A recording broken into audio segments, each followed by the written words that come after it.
So I thought we'd take a few minutes to walk you through it. First, what we provide in the general sense is medical bill compliance review. So let me break that down, what that means.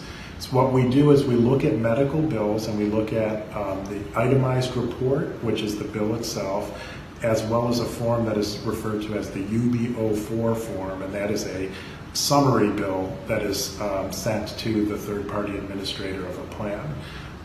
We look at both of those to make sure there are no non-compliant charges, and this is really significant to what we do. A non-compliant charge is a charge that the hospital has no legal right to bill, whether that's based on a CMS rule, whether that's based on case law or other legal precedent.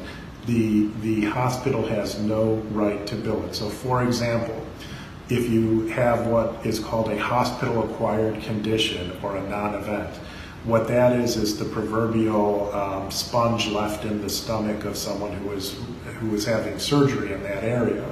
The cost to actually remove that sponge cannot be charged through to the patient. Why? Because it was a hospital-acquired condition. The hospital is the one that made the mistake in the first place, or the surgeon, in leaving the sponge. There are other things, like for example, if you have what's called DRG billing or bundled billing, sometimes it's a fixed price, for example, for a particular type of surgery. Within that fixed pricing, there may be anesthesiologists. However, you may have a bill that has the fixed price for that surgery and then a separate charge for the anesthesiologist and the anesthesia used. That second charge, the anesthesiologist and anesthesia that's used, that would be a non-compliant charge. Why? Because legally speaking, the plan agreed to pay a fixed fee for the particular surgery that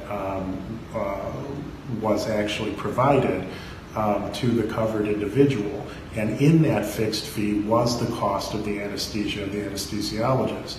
So to charge the plan a second time for the anesthesiologist and anesthesia outside of that bundled price, that's a double bill, a double charging. So even when there's a plan that has a fee schedule or fixed fees that it has negotiated with the hospital, there are sometimes what we refer to as outlier charges, and that's the example that I just gave you. The outlier charges would be the anesthesiologist and the anesthesia.